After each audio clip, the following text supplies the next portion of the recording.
V-Guard presents कौन जीत रहा है, को पावर्ड बाय सेंसोडाइन एंड विमल।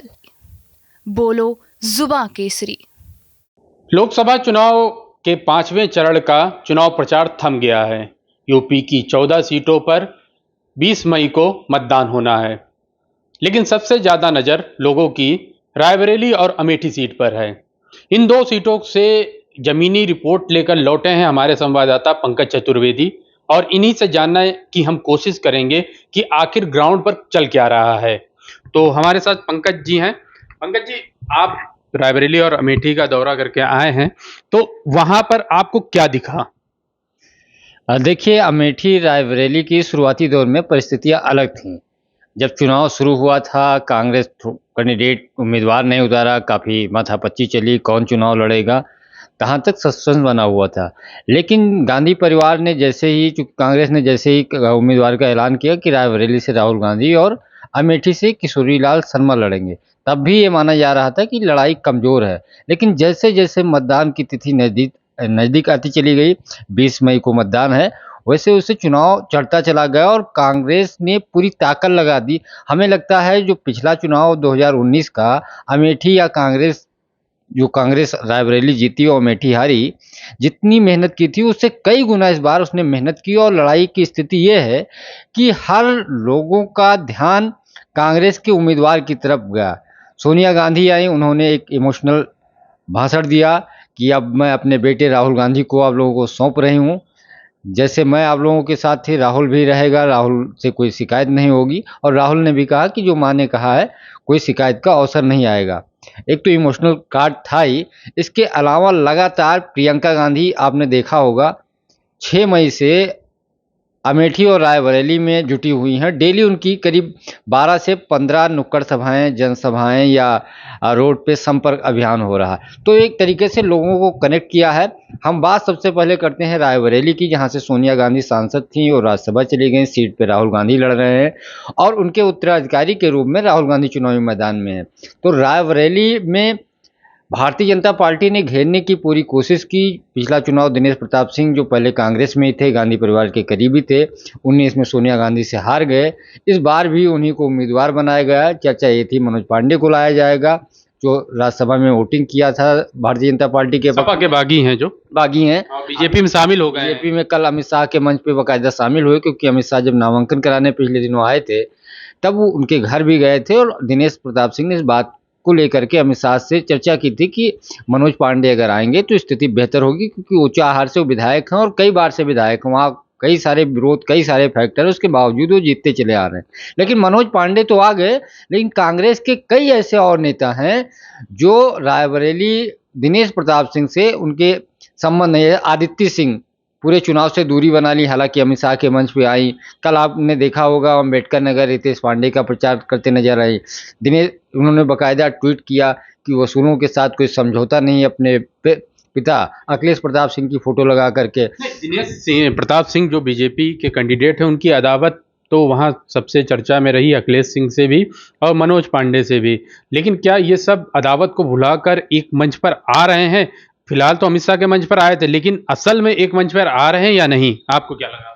अभी तो चीजें नहीं दिख रही। हालांकि अमित शाह जब मनोज पांडे के घर गए तो उसका असर दिख रहा है। मनोज पांडे आए क्योंकि मनोज पांडे से अमित शाह ने कहा होगा कि आप आइए, आपके लिए अच्छा पार्टी प्लान करेगी, आपको अच्छी जगह रखा जाएगा। तो जिस तरीके से उनकी ज्वाइनिंग हुई, अमित शाह उनके घर गए, तो ये लगता है मनोज पांडे मान गए। जो पुरानी उनकी दुश्मनी थी, आपने मनोज पांडे के भाई को लेकर के जो उनकी मौत हुई थी, हत्या हुई थी, उससे और दिनेश प्रताप सिंह से दोनों की बहुत जबरदस्त दुश्मनी थी। और अखिलेश प्रताप सिंह, दिनेश सिंह, मनोज पांडे ये आपस में धुर विरोधी हुआ करते थे। अब दिनेश प्रताप सिंह लड़ रहे हैं, हालांकि मनोज पांडे किसी तरीके से मान गए हैं, लेकिन आदित्य सिंह अभी भी दूरी बना है। इसके अलावा कई और नेता ऐसे हैं। नेता तो ठीक है, आपने कहा नेता आ गए हैं, लेकिन एक होता है कि मंच पे आना और एक होता है कि दिल से आना, और साथ में कार्यकर्ता क्या उससे जो वोटर है वो भी जुड़ पा रहा है या नहीं, ये फैक्टर है। ये बहुत महत्वपूर्ण होता है। आप किसी को वोट ट्रांसफर कराना और स्वयं चुनाव लड़के जीतना, तो मनोज पांडे जीतते चले आए, लेकिन ये कोई जरूरी नहीं है कि वोट ट्रांसफर करा दें। कुछ वोट हैं उनके। आप पिछला चुनाव 19 को देखेंगे तो बसपा और सपा जब साथ लड़ी तो दलित वोट ना सपा को दिया और सपा के यादव वोट दलित पे भी नहीं गए। स्थिति ये हुई, सबसे मजबूत गठबंधन होने के बावजूद बीजेपी उस समय अच्छी स्थिति में चुनाव जीता और गठबंधन 15 सीटों पर सिमट गया। तो मनोज पांडे उन वोटों को ट्रांसफर करा पाएंगे ये कहना मुश्किल है, क्योंकि बहुत सारे फैक्टर है और बहुत सारी जो दुश्मनियां हैं वो ऐसे लोग भूल नहीं जाते हैं जो आपस में प्रतिद्वंदी होते हैं। जब दिनेश और मनोज पांडे अलग अलग थे तो वो उनके कार्यकर्ताओं पे जब समय मौका मिलता था तो मुकदमा दर्ज कराते थे वो उनके, तो वो कार्यकर्ता कैसे भुला पाएंगे, वो कैसे मिल पाएंगे, वो जोड़ना बहुत कठिन काम है। और दिनेश प्रताप सिंह की राहें भी बहुत कठिन है। और ये बीजेपी अपनी जो एक सर्वे कराती है या जो उनके लोग हैं उन चीजों से भी चीजें निकल करके आई है कि जो रायबरेली का फैक्टर है उसमें गांधी परिवार अभी भी भारी है। और जिस तरीके से पूरी तरीके से माहौल बना करके अखिलेश यादव अभी गए थे, राहुल गांधी और सोनिया जी भी आई थी, इतने आश्वस्त होने के बावजूद वो रायबरेली में बेटे के लिए वोट मांगने आई। तो वो एक अखिलेश यादव का जाना वहाँ पे, इसके साथ राहुल और सोनिया का मंच पे आना बहुत कुछ बयां कर रहा है कि कांग्रेस उस सीट को लेकर के किस स्तर से चुनावी प्रचार में जुटी हुई है। और राहुल गांधी ने इस बात का भी जिक्र किया कि कोई भी आप लोग मुझसे शिकायत करने की स्थिति नहीं आएगी।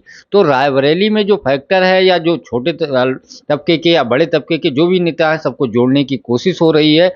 और जो भाजपा से कई ऐसे नेता रायबरेली अमेठी में जो नाराज थे वो कई लोगों बसपा से उनकी ज्वाइनिंग भी हो रही है। तो अमेठी में ये चीजें चल रही है। दूसरी ये गिनाई जा रही है कि अमेठी में मैंने क्या किया और पिछले 10 साल। हम रायबरेली पे ही बात करेंगे। स्वामी प्रसाद मौर्य के बेटे ने अभी कांग्रेस ज्वाइन किया है, इसका क्या आपको लगता है कि ये बैकफायर करेगा या फिर फायदा होगा कांग्रेस को? देखिए अब इसको बीजेपी मुद्दा कैसे बनाती है। अगर बीजेपी ने मुद्दा बनाया कि स्वामी प्रसाद मौर्य के बेटे हैं जो हमेशा ब्राह्मण वहाँ पर मौर्य वोट भी बड़े निर्णायक होते हैं। मैं कह रहा हूँ एक ब्राह्मण पे बयान देते थे, मंदिर के खिलाफ बयान देते थे, हिंदू देवी देवताओं पे टिप्पणी करते थे, लेकिन उस तरीके से बीजेपी ने इसको कोई इशू नहीं बनाया। क्योंकि बीजेपी को भी लग रहा है ऊंचाहार जहाँ से मनोज पांडे विधायक हुआ करते थे वहाँ बहुत हैं, वहाँ बहुत मौर्य वोटरों का बहुत बड़ी संख्या है। यही कारण है कि स्वामी प्रसाद मौर्य अपने बेटे को वहाँ से चुनाव लड़ा चुके, हालांकि हार गए मनोज पांडे के खिलाफ, लेकिन उसका असर है। और यही कारण है कि बीजेपी मौर्य जो उनके बेटे शामिल हुए हैं उनको लेकर के कोई ऐसी टिप्पणी या ऐसा कोई बयान नहीं देना चाहती कि मौर्य वोटरों में नाराजगी जाए, उसका लाभ कांग्रेस को मिल जाए। क्योंकि वहाँ पे जो भारतीय जनता पार्टी से चुनाव लड़े थे अमरपाल मौर्य, उनको लगाया गया है, बीजेपी ने उनको राज्यसभा भेजा, हालांकि मनोज पांडे के खिलाफ वो भी चुनाव लड़े थे, हार गए थे। तो वो वहीं पे कैंप कर रहे हैं और मौर्य वोटरों में उनकी भी पकड़ है। और एक तरीके से कांग्रेस ने स्वयं के बेटे को ला करके एक बड़ी तैयारी और बड़ी रणनीति के तहत काम किया। क्योंकि मौर्य वोट, क्योंकि अमरपाल मौर्य जुटे हुए हैं, केशव प्रसाद मौर्य नेता हैं, सपा में स्वामी प्रसाद मौर्य थे, बाहर चल गए, तो मौर्य एक तरफा जा रहा था, उसको कुछ हद तक कांग्रेस अपनी तरफ खींचने की कोशिश करेगी। लेकिन अगर ये मुद्दा बनाया जाएगा तो बैकफायर भी हो सकता है। लेकिन मुझे नहीं लग रहा है कि उनके बेटे को कांग्रेस जो लेके आई है उसको बैकफायर करने की स्थिति या बैकफायर होगा। मतलब आपका मानना है ये कांग्रेस के लिए फायदेमंद ही होगा। तो आप अभी रायबरेली पूरा आंकड़ा देखा, अपने समीकरण भी समझा, तो क्या लगता है कि गांधी परिवार को टक्कर है या फिर मामला इजी है? देखिए दिनेश प्रताप सिंह को आप इतना कमजोर भी मत आंकिए, क्योंकि जिस रणनीति के साथ बीजेपी चुनाव लड़ रही है, हाँ, लगातार अमित शाह कायम किए हुए हैं। कायम किए हुए हैं, कई बार आ चुके, आज हालांकि बगल की सीट पे भी है। तो बीजेपी कोई कसर छोड़ना नहीं चाहती। राहुल जरूर 20 हैं, लेकिन दिनेश प्रताप सिंह भी कमजोर वहां पे नहीं है। चुनाव बहुत टफ है, हालांकि गांधी परिवार की सीट थी, गांधी परिवार से लोग जुड़े हुए हैं, वो चीज़ें उसका असर है। लेकिन दिनेश प्रताप सिंह वहाँ कमज़ोर होकर के चुनाव नहीं लड़ रहे हैं, स्वयं अमित शाह उनको चुनाव लड़ा रहे हैं, रैलियाँ कर रहे हैं। अब ये देख लीजिए कि एक विधायक के घर, जो सपा का विधायक है, हालांकि बागी होकर बीजेपी के साथ जरूर है, उनके घर जा करके बाकायदा चाय पीते हैं और उसके बाद जब दोबारा अमित शाह फिर आते हैं तो उनकी ज्वाइनिंग होती है। तो उस सीट को लेकर के बीजेपी कितनी क्या रणनीति बना रही, क्या प्लानिंग है, और एक तरीके से वो गांधी परिवार को वॉक ओवर देने के मूड में नहीं है, पूरी लड़ाई लड़ रही है। लेकिन हाँ, राहुल गांधी उस सीट पे अभी भी 20 हैं। जो वहाँ की जनता से बातचीत हुई, जो चुनावी मुद्दे हैं और जो गांधी परिवार ने वहाँ के लोगों के लिए काम किया है वो गिनाया जा रहा है कि अब तक हम क्या-क्या किए। तो वो असर दिख रहा है और ज़मीन पे राहुल गांधी को लेकर के एक अच्छा माहौल हम कह सकते हैं, लेकिन बीजेपी पूरी कोशिश के साथ, मजबूती के साथ वहाँ से चुनाव लड़ रही है। बिल्कुल, आपका मानना है कि रायबरेली में मामला बड़ा टफ है। अब बगल की सीट है अमेठी, वहाँ पर भी लोग कह रहे हैं कि मामला बड़ा टफ हो चुका है। पहले लगता था कि केएल शर्मा के आने के बाद स्मृति ईरानी को वॉकओवर मिल गया, लेकिन मामला टफ हो गया है। आपका क्या ग्राउंड रिपोर्ट बताता है?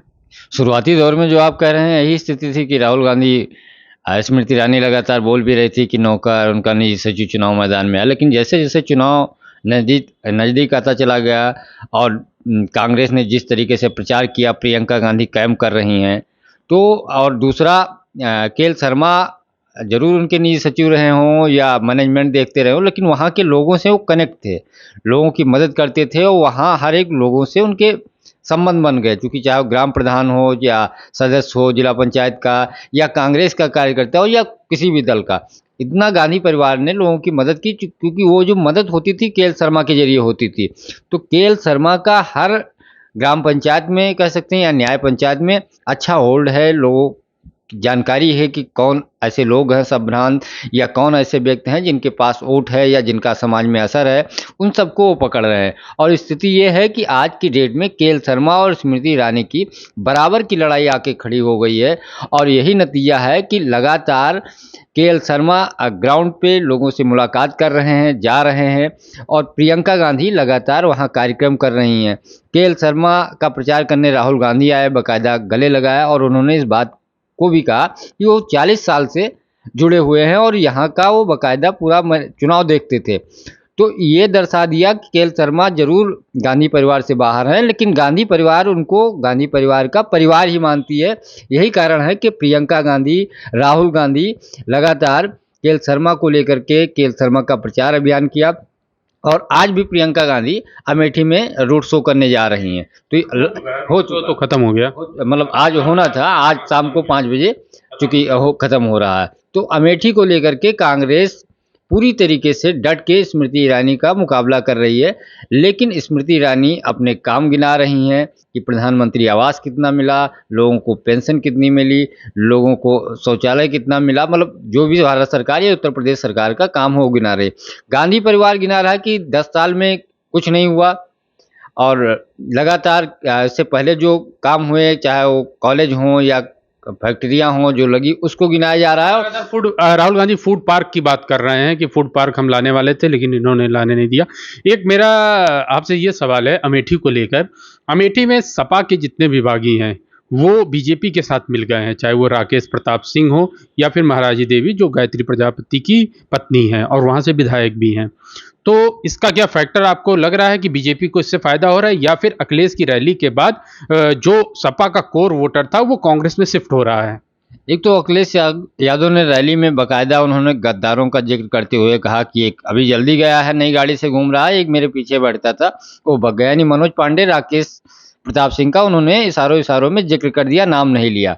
तो जो उनके वोटर थे उन्होंने उनको इशारा कर दिया कि ये लोग गद्दार हैं और कांग्रेस को वोट देना है। और लगातार वहाँ कांग्रेस, चूँकि संगठन कांग्रेस का उतना मजबूत नहीं जितना सपा का, क्योंकि विधानसभा चुनाव में समाजवादी पार्टी रायबरेली अमेठी में अच्छा परफॉर्मेंस करती है और उन्होंने इस बात का जिक्र किया कि मेरा पूरा संगठन लगा हुआ है।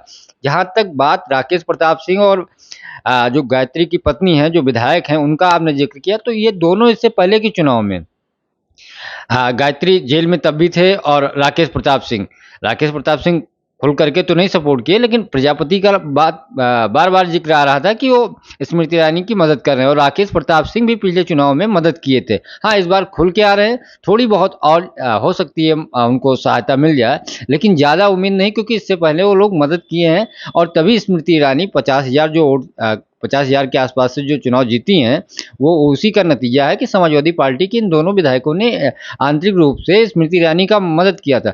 लेकिन और कई सारी चीज़ें हैं जो बीएसपी के कैंडिडेट थे विधानसभा चुनाव में वो ज्वाइन कर लिए हैं, कांग्रेस ज्वाइन कर लिए हैं और कई सारे फैक्टर हैं और लगातार चूँकि कांग्रेस के उम्मीदवार भी स्मृति ईरानी तो डटी हुई हैं, वो तो कह रही हैं कि क्योंकि मैंने घर बना लिया है, मेरा घर है।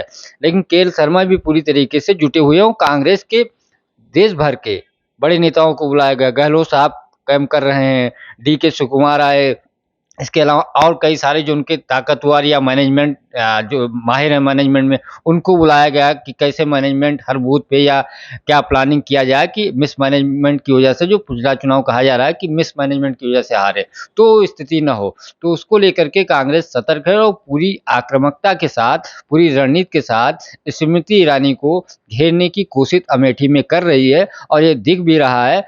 जनता हालाँकि बोलने के लिए खुल करके लोग तैयार नहीं है, लेकिन जब आराम से बैठ के शांत से बातचीत करो, उनको ये लग जाए कि रिकॉर्ड नहीं कर रहे हैं या चीज़ें बताएँगे नहीं, तो चीज़ें बताती हैं क्या असलियत है। तो ज़मीन पे असलियत अलग है और कैमरे पे असलियत अलग है, ये दोनों में वहाँ पे अंतर दिखाई पड़ रहा है। हमारे जो वहाँ के जिला रिपोर्टर हैं, उनसे भी मेरी जब फ़ोन पे बात हो रही थी, तो वो भी यही बात कह रहे थे कि सर यहाँ पर मामले कुछ अलग हैं। अगर आप कैमरे के पीछे बात करेंगे तो लोग कुछ और बात करेंगे और कैमरे के सामने एक कुछ और बात करेंगे। एक डर का है माहौल, तो डर का आपका क्या मानना है? जैसे आपने कहा 50-50 का मामला है रायबरेली, आपको क्या अमेठी में भी लगता है 50-50 का मामला है? रायबरेली 50-50 का नहीं कह सकते। रायबरेली में राहुल अपर हैंड हैं, लेकिन दिनेश प्रताप सिंह कमज़ोर नहीं है और बीजेपी पूरी मतलब किस तरीके से चुनाव लड़ रही है वो आप देख रहे हैं। किस तरीके से वहाँ को नेताओं में उतारा, नेताओं को लगा रखा, कैंप कराया, लखनऊ के नज़दीक हैं तो और बहुत सारे लोगों को भेजा। लेकिन अमेठी में स्मृति ईरानी लगातार डटी हुई थी, चुनाव प्रचार कर रही थी और ये माना जा रहा था कि स्मृति ईरानी वहाँ भारी हैं। लेकिन जैसे-जैसे चुनाव नज़दीक आया तो वहाँ लड़ाई जो है दोनों के बीच में बहुत संघर्ष दिख रहा है। इनके वोटर जो हैं गांधी के परिवार के जो वोटर हैं केएल शर्मा के, इनके थोड़ा खुल करके बोल नहीं रहे हैं और स्मृति ईरानी के जो वोटर हैं वो खुल करके सामने आ रहे हैं। ये चीज़ें अंतर है, लेकिन ज़मीन पे स्थिति बहुत संघर्षपूर्ण दिखाई दे रही है।